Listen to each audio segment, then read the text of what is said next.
It's time. It's time for Kickoff. Kickoff versus the end zone touchdown with former Esiason and Mike Valenti. Oh, people, we got a big show today. Let's do the radio. Booms, how are you? I'm doing great, Mike. It's great to see you this week, man. And Week 13 is going to be huge. We've got some huge games that have obviously big playoff implications. And, you know, just basically a meltdown by the Patriots and Mac Jones against the Buffalo Bills, which is hard to explain. I thought that they were going to play well on Thursday night. I thought they were going to be the more desperate team. And instead, they're a 500 team. And the Bills finally looked like the Bills again. Yeah, well, it's funny. I wanted to, hell, it's a great segue. Why don't we just do the rundown? He's ahead This of is the NFL Rundown.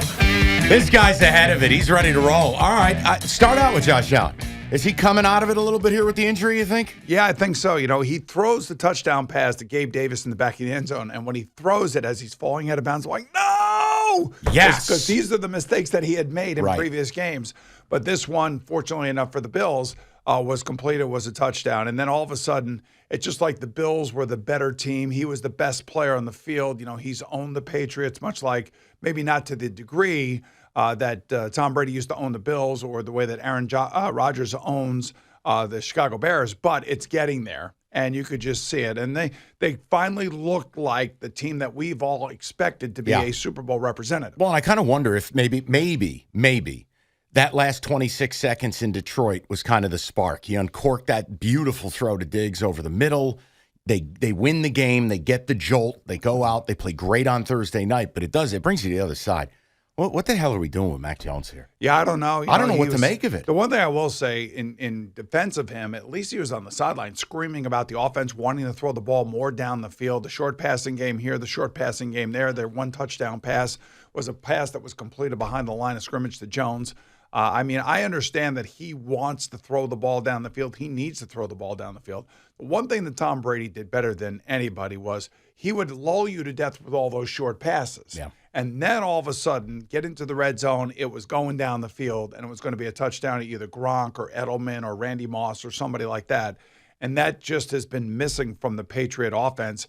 And unfortunately, it's tied to both the offensive coordinator, Matt Patricia, and, of course, the quarterback, Mac Jones. I want to serve up a poo-poo platter. I don't know how you feel about Chinese food, but here we go.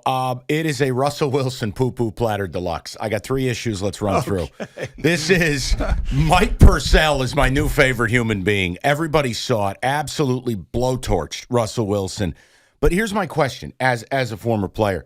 What the hell is even said in that moment? And then what did you make of Russell Wilson not even reacting? Well, I think for Mike Purcell, you know, he's frustrated. They all are frustrated. Their defense is one of the better defenses in football. If they had a half-ass offense that actually could put up some points and maybe keep the ball away from the other team and stop going 3 and out or 4 and out or whatever it may be, and have some life injected into the offense, then you would not see what Mike Purcell did on the sideline. And you could say whatever you want about this was like some sort of motivational tactic or anything else. What I saw is a defensive lineman that was just completely pissed off. Yeah, he wanted to kill him. Yes, and he was trying to get his new $250 million quarterback engaged in the game and look like you care when you're on the field. And then, of course, Russell, after the game in his press conference, has all the political answers as to, you know, we're on the same page. We all want to win. Nobody wants to win more than me. I'm like, wait. Another one, don't single yourself out. You all want to win. It's a tough go right now in Denver. And he, unfortunately, I feel like in some ways is like Zach Wilson at the Jets, kind of lost the locker room. We're going to get to that. You been on either end of that deal? No, never, not to my knowledge. I've never been yelled at by a teammate on the sideline, and I did yell at one teammate on one time. And that's because I overheard him tell the coach that they had to bench me my rookie year. Oh, dear. We were walking off the field together, and it happened to be my roommate, Dave Remington, who was a year into his pro career, and I was the rookie quarterback, and I kept screwing up all the pass protections against the Saints. And he basically said to Sam Weiss, you got to get him off the field. He's killing us. And I heard it. And then as we walked to the sideline to the bench, I said, Dave, I just heard you tell a coach to bench me. What the F's wrong with you? And he's like, well, you suck, and I'm telling you the truth that you'll be good someday. You're just not good right now. I think that's a lot more constructive than what we saw Mike Purcell, or whatever Mike Purcell told Russell Wilson. I thought he was going to eat Russell Wilson. That was unbelievable. All right, so then there's these other two things. One is a shout out to the worst sports movie I've ever seen, which is Draft Day. Who went to his birthday party? Did you catch this story? No. Russell Wilson's wife throws him a birthday party. Oh, yeah, I saw that. Yes. Like half the team shows up, which I don't think is a terrible turnout considering he's god-awful and unrelatable.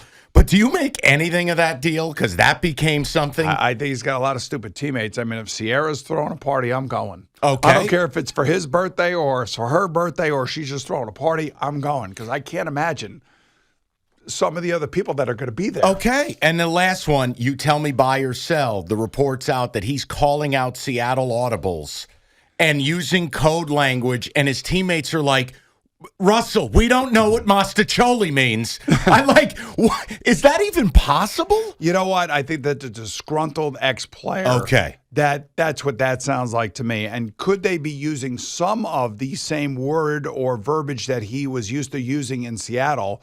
I could see that. And that's why some of the Seattle players said in week 1 that they recognize some of the stuff that he used to do in practice. Got it. So that could be the case here, but I'm not going to kill him for all of that. I will kill him, though, for his lack of energy, lack of direction, lack of leadership. And they do have a major, major mess on their hands in Denver. Speaking of messes and maybe disgruntled ex-teammates, Patrick Peterson decided he was going to go on a podcast. And he dropped a bomb on Kyler Murray, basically saying Kyler Murray doesn't care about anyone but Kyler Murray. Yikes. Yikes is right. And, and then, of course, Kyler Murray has to respond, and he did in kind. But, I've been telling you, at least for the time that we've worked together, that I'm not a Kyler Murray guy, especially after that playoff game against the Rams, the way he looked, the way he acted. And then after that game, the childish nature of scrubbing all the Cardinal stuff from his social media accounts and all this other stuff, the passive-aggressive narcissism that we saw. I'm like, that is not my leader. I'm sorry, that cannot be my quarterback. He cannot have that type of mentality. That's a wide receiver mentality. That is not a quarterback mentality. Have you ever seen a quarterback go out and say, well, on this play, we were effed schematically? I mean, throwing Kingsbury under a bus. Well, I think Mac Jones kind of did that Thursday night, too. He kind of threw Matt Patricia under the bus. So, yeah, frustration, losing, all of that kind of thrown into the mix creates a lot of pressure and tension and stress between individuals. And, you got to wonder about Kingsbury's future out there. But I got to wonder about the decision-making by Steve Keim, their general manager. You gave Kingsbury a contract extension, and you decided to give Russell Wilson a contract extension when you could have done to Russell Wilson what the Baltimore Ravens, Kyler Murray, Gotcha. You could have done to Kyler Murray what the Baltimore Ravens are right now doing with Lamar Jackson. Yeah. You couldn't come to an agreement, let him play. Good organization, bad organization. And let's see how far Lamar takes us. Now, if Lamar is the MVP of the league and he takes us all the way to the Super Bowl, he'll be like Joe Flacco and he'll get paid. If they fall short and he doesn't play well, franchise tag. Then I think they got their answer. I saved this because it's the holiday season. Okay. I didn't want to have bad vibes here. Do you like our studio here? I do. I really do. This is it's festive. The only thing missing, we need some eggnog and a little Dean Martin. Mike White is the save. This is my favorite one of the week because I am very anti-Zach Wilson. Mike White was unbelievable. I know it was the Bears D, but take me through this now. I mean, the Wilson drama, the alleged, I don't want to say a revolt, but he lost people. And CJ Uzomah had to play peacemaker, the emotional speech. Take me through where we're at here. CJ Uzomah came from where? Cincinnati. Yeah. Who's the quarterback there? That'd be Joe Burrow. And who's beloved there? That'd be Joe Burrow. That's exactly right, because Joe Burrow knows how to manipulate a team, manage a team, and lead a team. And when the game was bad earlier in the year, when they lost to the Steelers in week 1 after the appendectomy and he threw 4 interceptions, did he talk about the appendectomy? No. He said, I got to play better. I can't play this poorly. You know why? Because he's secure in his own life, and he's secure as who he is as a player. That's not who Zach Wilson is. Zach Wilson is completely immature. Zach Wilson came from Utah. It wasn't a great fit here, and I will give people out there, they should know that you deserve a lot of credit because from week 1 of this show when we started, you were saying it's just a matter of time before he gets benched. And I believed in him. I really did. And I still kind of believe in him. I just don't think he's in the right spot. And I know that the Jets are doing the right thing. Rob Saleh is doing the right thing. And then Mike White answered the call. So I went back and looked at the tape of the New England game with Zach Wilson where he was missing everybody. Yeah. And then I went and looked at the tape where they were playing the Bears last week. They were running the same plays, the same exact plays. It's just that Mike White was actually hitting the wide open guys as opposed to overthrowing them or throwing the ball at the feet of the said receiver. So when he hits Garrett Wilson across the middle for a touchdown, that was the same route that Tyler Conklin ran the week before that Zach airmailed. So Mike White is more calm. He's beloved in the locker room. And because of performances like the one against the Bengals last year and now this one against the Bears, Mike, I think that they believe that they have their savior. Okay, so if that's the case, take me through this. Let's say the Jets end up with 10 wins, and Mike White is a part of it. He's not lighting it up every week, but he's a part of it. What happens this offseason? Well, I think it all depends on how Mike White ultimately plays. Now, this is a huge game for them on the road at Minnesota. I can't wait. Right. He plays well against one of the worst pass defenses in football. If they go out and win and they start getting on this trajectory and momentum, and then they go into Buffalo and they win, it all depends on how they win, what he does, and whether or not he can stay healthy, and whether or not he's a turnover machine. When he lost last year to Buffalo, he had 4 interceptions in that game. But this year's team is much better than last year's team. So he's got the golden ticket right now. And that golden ticket can lead to a $20 million a year contract if he takes them to the playoffs. All right, let's go Odell free agency fiesta. The barnstorming tour is on. Now, here's how I'm going to ask it. Tell me where you think the best fit is and then where he ends up. I think the best fit is Dallas. And I think, wearing that star in the helmet and the way that the Dallas players and ownership are outwardly recruiting him to come there. But the question is, I don't know whether or not he's going to be ready. Yeah. And we haven't seen any route running. He's not running routes for anybody. And I know he's looking for a contract that includes at least next year. He wants guaranteed money for at least next year. Absolutely not. So, but to me, it's Dallas. If he can come back and play this year, maybe he can play the last 2 games of the regular season, if that's even possible.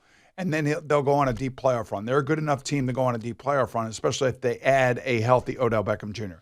I can't imagine him re-signing with the Giants. And the only other team that I think could come out of this maybe with him could be Buffalo. But I can't imagine him wanting to play in Buffalo through the playoffs. It just doesn't seem to fit for me. All right, Deshaun Watson, let's just do this. Returns to the field in Houston. Protests are expected. Accusers expected in attendance. Haven't seen the guy in 2 years. I have no idea what to expect. Take me through your expectations for Sunday. He hasn't played in 2.5 years. He's paid a $5 million fine, paid off about 22 of his 24 accusers. Still has 2 civil suits out there. This is a disgusting story. It's brutal. The Browns are idiots. If they would have made the trade for him. How do you really feel? Well, don't hold back. If they would have made the trade for him and just kept the contract that he had initially with Houston, I could buy that.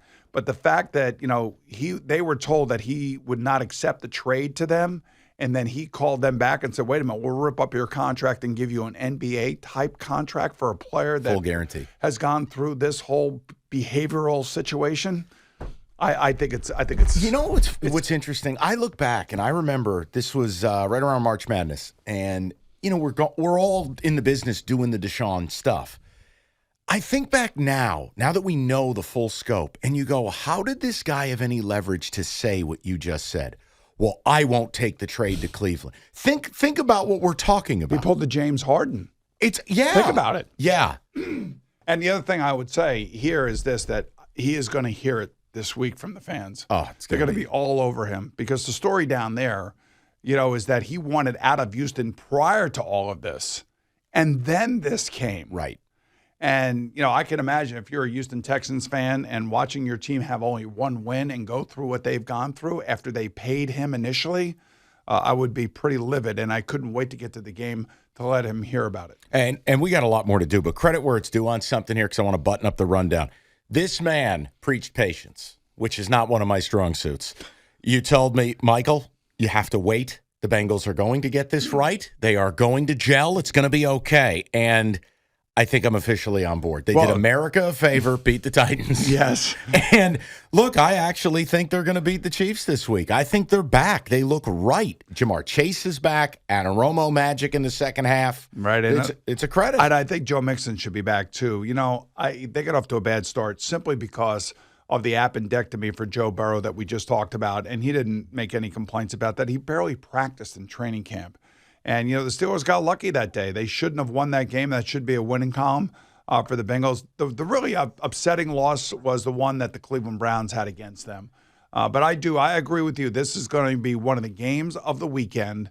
The Chiefs at the Bengals, cannot wait for this game. And Justin Reed, the safety of the Chiefs, opened up his mouth this week and gave bulletin board fodder for the Cincinnati Bengals. What did Jamar Chase call him? Canned tuna or something? What the hell did he say? And Jamar cannot wait to get on the field. I can't wait to see what Jamar does this week against that secondary of the Chiefs. And I'll save it because it is going to be the best of the best. This is a game of the weekend. I still can't get out of my mind that second half of that playoff game. First half, Chiefs did whatever they wanted. And it's almost like looking back now, you go, okay. Lou Anarumo. It's the second half voodoo. We got picks, and people, we're in fuego. Picks, lots more to do. It's Kickoff with Boomer and Valenti. Now, back to Kickoff with Boomer Esiason and Mike Valenti. Well, people, I have to tell you, this is a very exciting moment in time. In fact, I would advocate if we keep up this pace, we should wear matching Bill Cowher outfits in here. Bond villain outfits. Yes. Really aggressive high turtlenecks, blazers. Boomer, the last 2 weeks, you're 16-8, which is sizzling and unsustainable. 87-74 in the year. I'm in outer space, 20-4 the last 2 weeks, 90-71 on the year. We're crushing it. And you were killing me because I wanted to pick all the games. And picking all the games, this is why we're having such success. Think about it. Just tell me where Bill gets the turtlenecks. I really think it should be the holiday special for us. I know. I'm not a turtleneck wearing guy, so I don't pay any attention to it. But he likes it, so good for him. If you had a chin like him, you would wear a turtleneck too. It really highlights it. It does. All right, let's get to the picks. Picks of the week. All right, let's see if we can keep this up. Let's start out. Eagles at home laying 4.5 to the Titans. Yeah, so what do the Eagles do well? Well, they play offense well. Jalen Hurts is on the MVP track. He does a lot of multi-dimensional things. They got a great passer, great passing game down the field with A.J. Brown and, of course, DeVonta Smith. But I got to tell you, the one thing they don't do well, and that's stop the run. And the one thing that the Titans really do well, especially when they need to do it, is run the football. I think this is going to be a tight game. It's going to be a nasty game. And I think Mike Vrabel is going to bring the best out in his team. I don't know if they'll win the game here, but I think they're going to cover. I'm going to take the Titans in the points. I'm with you here because I can't give you an answer on Jordan Davis. If you told me Jordan Davis was full go, it alters my opinion. And people, I know it sounds crazy, but yes, this one player who's 800 pounds does make that type of difference to the Eagles' run D when you look at the splits. I don't know if he's playing. I'm with you on this. This is a Vrabel spot. He's great as a dog. I'll take the Titans. Game 2, Packers laying 3.5 at the Bears. Stinky. Yeah, it is stinky. Aaron Rodgers is going to play in this game. I know Justin Fields probably feels better. I would be reticent to play him again. I told you last week that I did not expect him to play. I had the same injury that he's dealing with, and it takes a good 2.5, 3 weeks to get this thing right. If he were just a quarterback that stood in the pocket, I would be worried about him. But the way that he has played, all out and running the ball and taking hits really worries me about this game if he's playing. If he's not playing, then I don't think their offense is really much to worry about. Hey, they've lost so many guys injury-wise, and I know that Aaron Rodgers owns the Bears, so I will take the Packers and I will lay the points. I'm with you here. This is just one where Justin Fields' entire existence right now is running the ball, explosive plays, laying it on the line. He's been upgraded. He's on track to start, but I'm with you. All that takes is one hit. Yeah. I'm going to go with the Pack here. No, I don't feel great about it, but I'll do it. I just, the thing is, if I were the Bears, I wouldn't even play them. I really wouldn't. Because there are buys coming up, I think. And then I would play him after the bye, the final 4 games of the season. Let's work on the passing game. Let's get him really etched into it and really try to refine his game for next year. Jags are in a pick'em in Detroit against the Lions. Man, this is a tough one. This is really a tough one. I love what what's his name, Trevor Lawrence has turned into. He grew up last week. His game last week, man, he was standing in there and he was just letting it rip, and I love that about him. Last two throws were absolute dimes. They were. So I think the fact that this is this is a tough one because I do like what Jared Goff has done for the Lions. I know it's not been fantastic. I know it hasn't been sizzling. I can't trust Dan Campbell. He's going to do something stupid, and I can't handle it. You know what to do. I'm going to take the Jags. That's right. I am operating Latte Larry's. I am full spike store, dry scones only. I'm done. I'm done with Dan Campbell. Jags. I will take whoever the Lions play every week. You're figuring coaching malfeasance somewhere along the line. I can't handle it.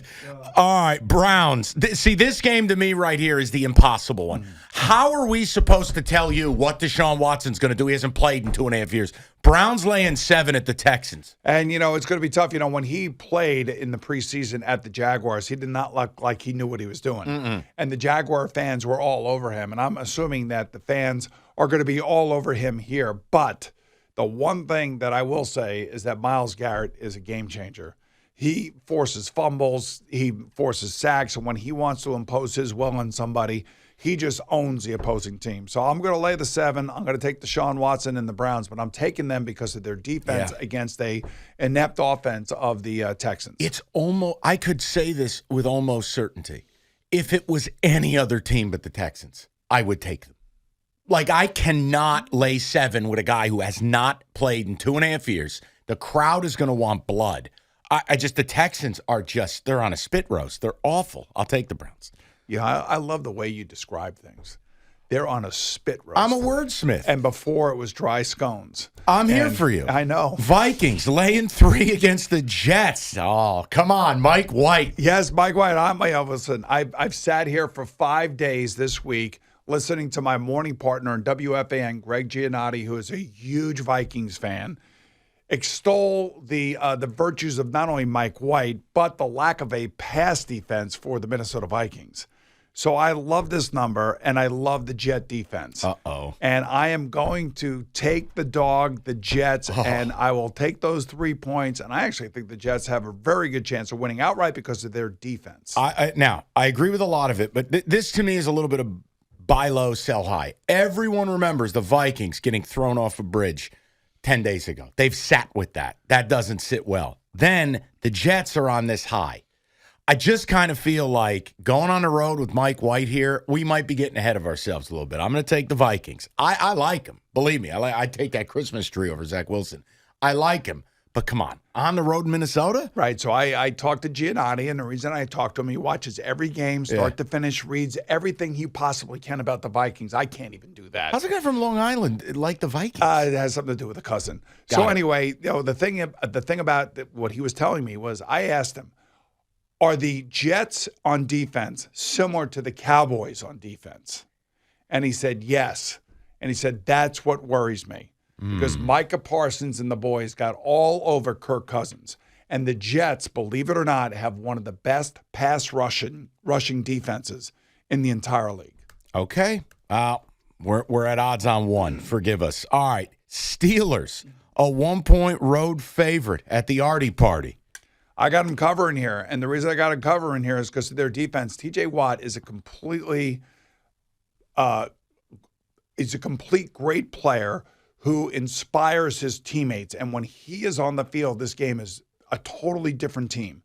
And I think that he's a guy that can force a Marcus Mariota turnover or 2, either in the pocket or a tip pass or a fumble. And I'll stick with the Steelers on the road here. And Kenny Pickett, who's been steadily improving. Yeah. Look, I've been really pleasantly surprised. And here's the other thing, the one thing that's not surprising. Hey, look, the Steelers took a second-round wide receiver who's really, really good. George Pickens is legit and reminds me a lot for New Yorkers. No, he's not 6'6". He's only 6'4". He's got a lot of Plexico in his game. Catches it with his hands, high points it, long, lean, rangy.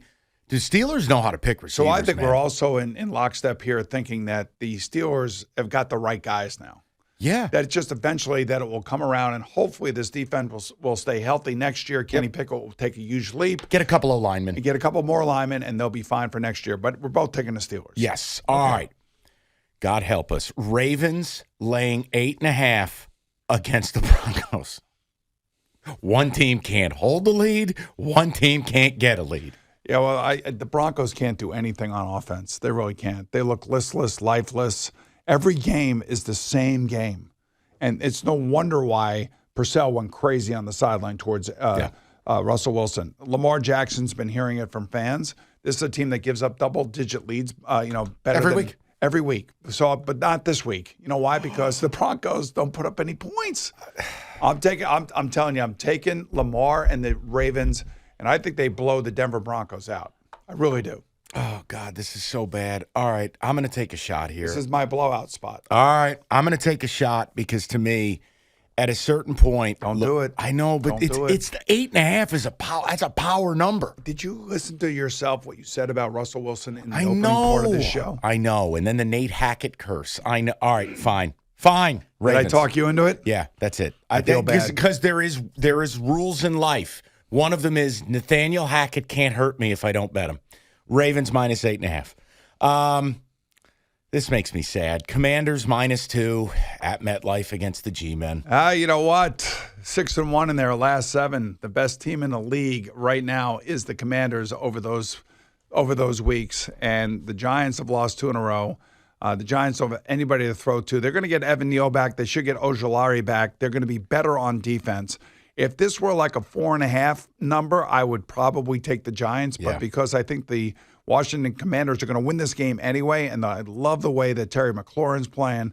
I don't know if Chase Young is going to play, but it doesn't matter. Montez Sweat is a beast. Jonathan Allen is a beast. So you just said it. The interior of their D-line against the interior of the Giants line. It's been a problem since, I don't know, the days of Chris Snee. We don't have anyone to block anyone on the interior. You have two tackles, but the inside is a problem, and that's why I'm going to take the Commanders. Yes, Shane Lemieux or that Christmas tree. You pick. You said that. I did not. I did. Commanders. We're not going to win a game the rest of the year. And you're a Giant fan. It kills me. This is why I don't open my heart to love. And by the way, this is a legacy game for them wearing their legacy blue uniforms. Oh, great. Niners -4 against the Dolphins. Oh, man, I love the Niners. Love the Niners. I've always loved the Niners from week 1, even though they've had a little downturn. They lost that bad game to Chicago in week 1 in that quagmire of a game. Love their defense. I cannot wait for this game. This is one of the more interesting games because you have Tua, Tyreek, and you have this Jalen Waddle. You have this great offense, but I wonder about the Dolphin defense. Yeah. And that's why I love the San Francisco 49ers here. I'll lay the 4 points. I'll take the home favorite. And I think their defense gets all over the Miami Dolphin offense. Yeah, it's sizzle versus steak. The other thing that scares me with the Dolphins, Teron Armstead's not going to play, or at least it doesn't look like it at time of taping here. That Niner pass rush with 4, 7 to cover. I just don't know the Dolphins are ready for a game like this. I'm going to take the Niners. Hey, I don't think America's ready for this. Seattle -7.5 at what used to be the Rams. Yeah, the Rams stink. They're one of the worst teams in the league right now. Big question as to whether Sean McVay is going to be back next year, or does he go to the prime Thursday night football booth? I'd go to Malibu and take a vacation. Think about that. He may want to get his life in order, and who knows? I'm going to take the Seahawks in 7.5. No Aaron Donald, no Kupp, no Robinson, no Stafford. Just give me Seattle. Yeah. Go K9, go. Raiders -1 against the Chargers. This is your spot. Come on. You think it's a Raider revival? You think the Raiders coming back? Nope. Come on. I got my man Brandon Staley. I love it. Go for 2, win the game. Him and Doug Peterson last week, coaches of the week.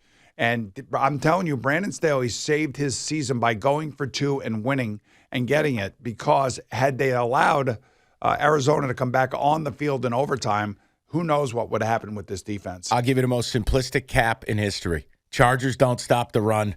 Raiders Josh Jacobs may run for 500 yards. I'll take the Raiders. Justin Herbert's going to throw for 500 yards. Don't worry about it. I'll take care of it. Have you seen the Raider defense? Listen, mistakes were made. High-scoring game. I guess we're both on that, right? We'll take the over. Yes. Cowboys laying 10 to the Colts. You know what? Again, it's brutal numbers. Matt Ryan's still the quarterback. Man, the Cowboys are good, man. Kills me to say it, doesn't it? You think it's a blowout spot again? It just, doesn't this feel a little bit like, okay. Mike McCarthy against Jeff Saturday. Yeah, but also Did Jeff Saturday ever question his time management or clock management at the end of games at ESPN? Jesus. I just feel like the Cowboys are a Super Bowl team that we don't want to acknowledge as a Super Bowl team. I think they're really good. I think they are. I'm going to lay the 10.5 and take the Cowboys. I got to do it. God, it's unbelievable. I hate laying this many points. I know. But this is why we wear the power turtlenecks. We make the decisions that others don't want to make. I think I could see Micah Parsons all over Matt Ryan and forcing him into a couple interceptions. Bucks laying 4.5 against Saints. I love the Saints here. You know, Saints, for whatever reason, match up well with the Bucks. Tristan Wirfs is going to be out. That's a huge loss for the Bucks. How about Todd Bowles saying he needs his leaders to lead? Well, isn't he a leader? Yeah, good luck, He's Todd. the head coach. It's week 13, buddy. A little late in the game for that. I think so, too. So I'm going to take the Saints here. I'll take the points. Yeah, and look, I know some of you will think it's insane, but the Saints are 4-1 against Tom Brady in Tampa, and Boomer cited no Tristan Wirfs. This team is look, they may win this division by default. Like somebody has to go on the field trip. They may win this game, but I think it's going to be close. Yeah, I'll take the 4.5. I'm with you there. All right, the picks have been sizzling. I don't know if it's sustainable, but it's exciting. We got best of the best coming up with the game of the week. And a number of other things to cover, including some Mahomes side notes you're going to like. It's Kickoff with Boomer and Valenti next. Now, back to Kickoff with Boomer Esiason and Mike Valenti. All right, a lot left to do, including the game of the week. We got some great Mahomes stuff for you, so let's get to the best of the best. This week's best of the best of the best of the best of the best. And it's actually really, this is some prime action here. Chiefs laying 2 as they go on the road to Cincinnati. This is as good as it gets for Yeah, me. it is. You know, and Mike, think about this. It's Patrick Mahomes' 75th game as a starting quarterback of the Chiefs. 75 games. Where's the time gone? And, you know, we just have come accustomed each and every week to see greatness out of this young man. And last week against the Rams, didn't really have to do much, but still had another great game. He is just so present in everything that they do, and he is one of the greatest leaders that I've ever seen at the position because he's one of the most talented players we've ever seen at the position, but he's also at least comes across as one of the best teammates, one of the most humble, and when you talk about leading teams, the only mark against him, I would say maybe his wife and brother on TikTok. That would be the only mark against him. But other than that, if he does not complete another pass, a touchdown pass, or throw for another yard until his 80th game, he'll have already thrown for more yards and touchdowns than anybody in the history of the league up until his 80th game. He doesn't need to complete another pass. He's a Hall of Famer. Yeah, he is. He's an amazing player. But you know what? Amazing players sometimes make mistakes and sometimes take too much on. And the interesting thing about this game, and I know it's a revenge spot for the Chiefs because of what happened in the AFC Championship game, but Justin Reed gave all the bulletin fodder that you need for a team to really come in focused with a chip on their shoulder and give them a mental edge. And that's what he did for the Bengals. And Jamar Chase is going to be back. It looks like Joe Mixon is going to be back. And, you know, this is a game that the Bengals so desperately need. They cannot lose this game to the Chiefs. Well, it's interesting, too. You bring up Mahomes. Think about this. And I know, a lot of people dismiss it. Well, he plays for a good team and he's got Andy Reid. But just think about this stat. With Patrick Mahomes, Andy Reid in November and December is 34-4. Think about that. It's ridiculous. That's winning time in the NFL. And they haven't had what you would say is a top 10 defense. No. Because, again, it's funny. Like, you even go back a couple of years ago. When Chris Jones got hurt, they were the worst defense in football. When Chris Jones came back for the playoffs, they were a top 10 defense. Like, we talk about Philly with Jordan Davis. Sometimes these one singular players are a linchpin to everything you do. Well, Jeffrey Simmons for the Tennessee Titans. Great same example. Type of player when you think about it. And, Eddie Schizzeri works on our show here. He works the board behind the glass with Ruscona. Legendary Dolphins legendary. fan. And he remembers when we had Patrick Mahomes in here when he was a college kid and how I felt about him just after meeting and talking to him and shaking his hand. And he didn't come in here, Eddie, promoting anything, did he? He did not. He was one of the most confident young men I have ever met. And no entourage, just his mom's. Just his mom was with him. And, his dad played baseball for the Mets, so I knew his dad. His dad was Pat Mahomes. And, I mean, and the fact is that, I just knew by meeting him that he was going to be great. Well, you know what's interesting? So, all right, we can circle back to picking the game, but I pulled this. This was an interesting note. He was talking this week about this game, and somehow it came up about how he got drafted, right? So I want to read this to you. So it was the first day I met Coach Reed was at the facility. Mahomes said he was going through plays, and I'm going to give you the inside scoop. This is Mahomes saying, Matt Nagy, who was the offensive coordinator, what ended up coaching the Bears, he liked me. So he gave me the plays they were going to go over the night before. So Coach Reed's finding out here on this pod. It was the New Heights podcast, which I believe is the Kelsey brothers. Mahomes said that after Nagy told him which plays Reed would want to review with him, Mahomes spent the whole night cramming, goes in and crushes it. He goes, I crushed the meeting. I stayed up all night. Mahomes said he got along well with Reed, and Nagy wanted him badly. He informed him they were going to need to trade up to get him after other teams started to kind of get the momentum and want to go up there. So here's the interesting part. A, stuff like that does happen in this league. Yes, it does. But B, I wanted to see if you had a draft story to offer. Oh. Come on. I know mine was bad. Mine was bad. I thought I was going to be a top 10 player. It was me and Steve Young were the top two quarterbacks coming out in the 1984 draft. The Bengals had the first overall pick in the draft. They had a deal with Steve Young, supposedly, and then Steve bolted to the USFL. So I figured, naturally, I'm going to be the next guy. And I was the next guy for the Bengals, but I was their fourth overall pick in the 1984 draft, number 38 overall in the draft itself.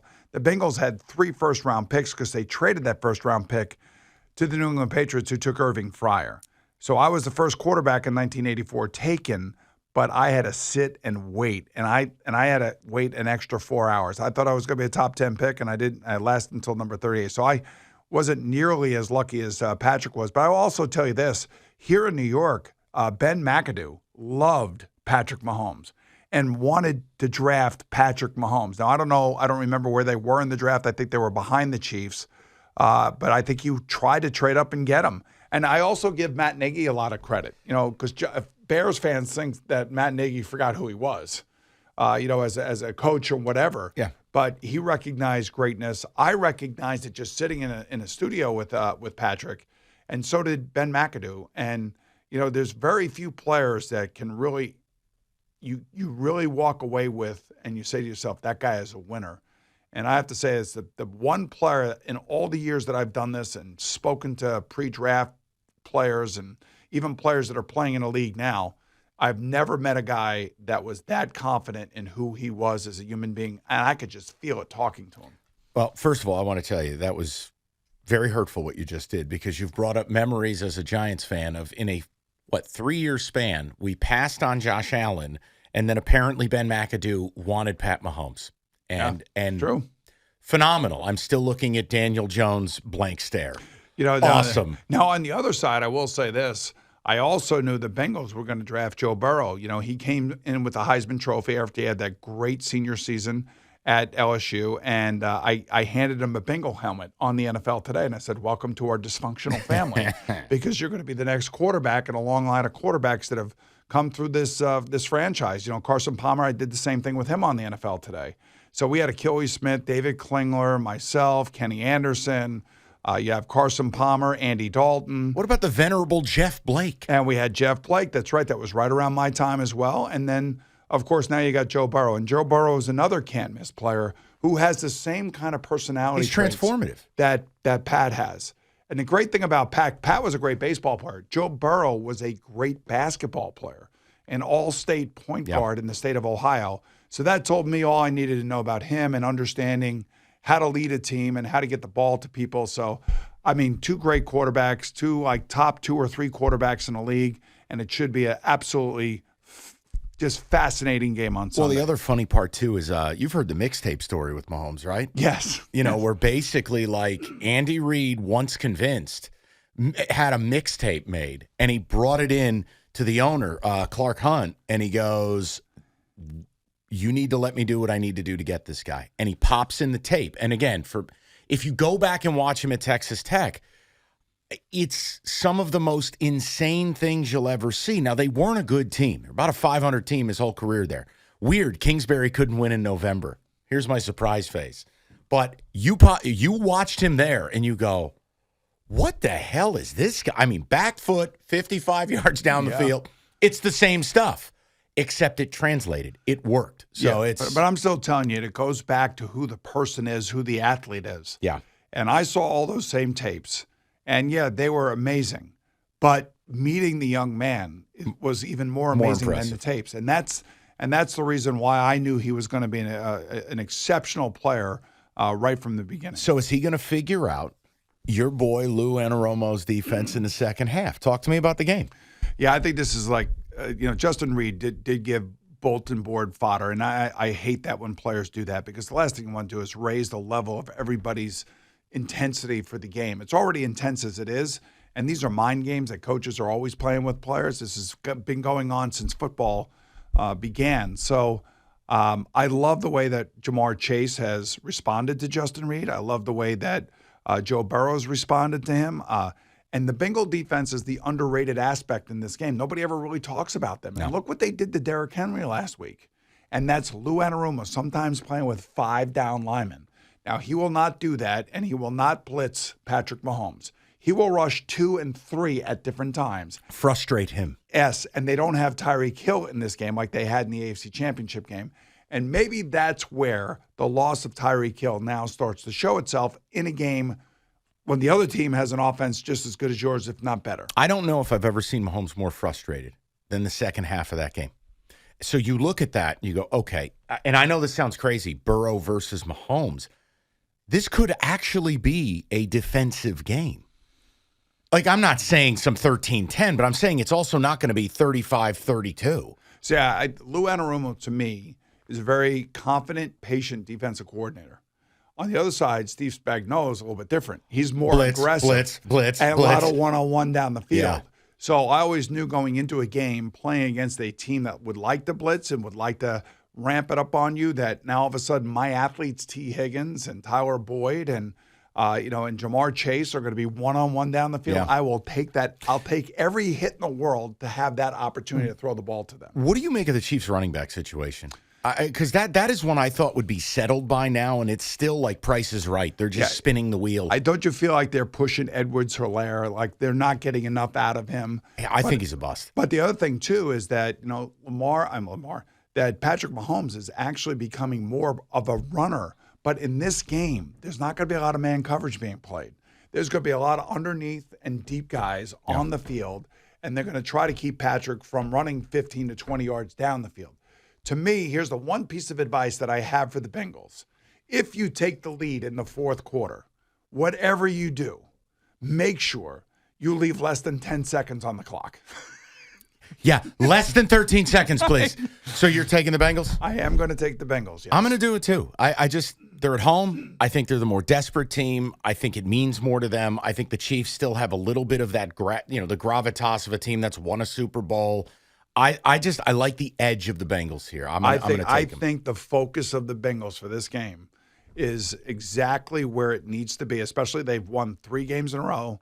They scored 79 points before the game against the Titans. I could see them scoring 27 or more points here against the Chiefs. All right, let's get to Boomer's final word. What you say after this don't matter. This is the final word. A couple things that I'm looking at, a couple players that really need to show me something this week. Number one, Daniel Jones of the Giants. Look, they have been shorthanded all year long. This is a legacy game for them. They're wearing their legacy uniforms against the Washington Commanders. They need to win this one. The other one is Tua Tagovailoa against the San Francisco defense. I want to see what that Miami defense looks like.